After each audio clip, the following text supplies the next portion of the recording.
فكرة إنك تقول له تعديل زي اللي في مخك typical ويعمله لك لأ، لسه ما وصلتش، بس هيوصل لها قريب، لأن برضه زي ما قُلت لك هو التطور اللي هو وصله في الكلام دوّة بصراحة تطور كويس، وبدأ يتطور درجة سريعة، وكل يوم عن التاني بينزل موديل AI أقوى وأفضل من اللي قبله.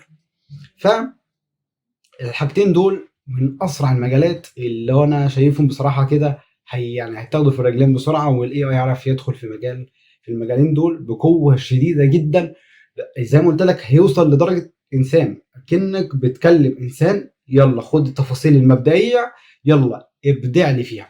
عارف أنت أمّا تقول له خُد حد يالّا بقى ورّيني هتعمل إيه، بالضبط، هو دوّة اللي بدأ يوصل له فعليًا، ولكن هو على طرف الطريق، وقرّب يعدّي المرحلة ديّة ويوصل لمرحلة الاحتراف، ويوصل لمرحلة الإبداع، لإن زي ما قُلت لك هو وصل لمرحلة الإحساس، ودي واحدة من أهم الحاجات اللي بتميّز الإنسان، الإحساس. فهو بدأ يوصل للنقطة ديّة، فاضل الإبداع ويبقى كده اكتمل